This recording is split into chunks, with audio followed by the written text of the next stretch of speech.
Hey everybody, it's the Board Game Blogger. Today I'm here to review The Resistance. Now this is a casual hidden roll game. It's another casual hidden roll card game. And this time there's not as much sort of player interaction as Bang or Saboteur. It's really just based off sort of building of paranoia and trying to use logic to deduce who your enemies are. So it's sort of set in a dystopian future where there's a resistance to this kind of, overwhelming police state, and then there's some spies who are, ostensibly in the resistance but really reporting back to the police state. And the resistance is trying to take on missions, and the spies are obviously trying to foil those missions. The theme isn't that well integrated. I mean, it really could be anything, and they just chose this this dystopian future theme to appeal to more people, I suppose. But it's really just a pasted on theme. But it plays quick. My coworkers, they enjoy this game quite a bit, and gamers seem to enjoy it quite a bit. It hasn't been hitting the play table as often as it used to, right when this game was hot amongst, my gaming group crowds. But my coworkers, they still really like it a lot. And, I think it sees the occasional play amongst gaming crowds. But why don't we take a look at how the game actually plays. So here's what goes for the board in this game, and it's simply just a quick reference for depending how many players you're playing, up to 10, how many people are spies and how many people are resistance. You're going to then be dealt out a card, so this guy is part of the resistance. This guy, however, is a spy. You'll then have a hand of a vote for yes and a vote for no. There will be a start player who proposes the team, and then that leader will switch each mission. And then if we zoom in here, we see who is going to be on the team, or how many members are on the team when they do a mission. So let's say this is a 6-player game I've set up. On the first mission, there's simply 2 players. So the leader will propose who is going on this mission. He can nominate himself, he can nominate an opponent, someone that he suspects is a spy to try and reveal them early, or not.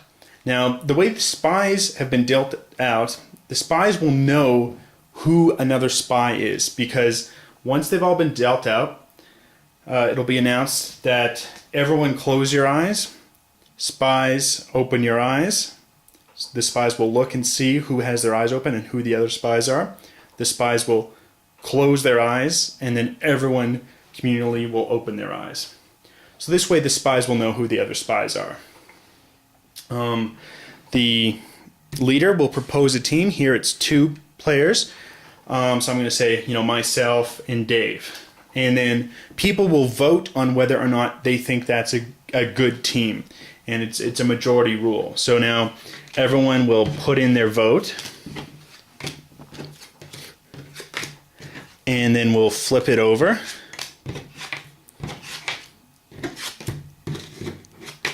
Okay, so here that team was not a successfully proposed team.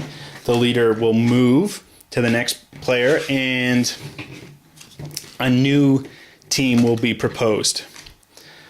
If a team fails for 5 times in a row, then the spies automatically win because the resistance is so disorganized. But let's pretend on this next proposal a team is proposed. Now, those 2 members of the team will both be given a does the mission fail or does it succeed card. And one failure played out amongst the players will be enough for the mission to fail. So players, the 2 people are given it. They are going to put in what their votes are. The The ones they don't use are going to be shuffled and put off to the side. This way it's not revealed who put in which card. And they'll be flipped. So here the mission passed. So now, presumably, that means that they were both members of the Resistance and not spies. However, a sneaky spy might have put in a vote for it to pass to sort of conceal their identity till later on in the game.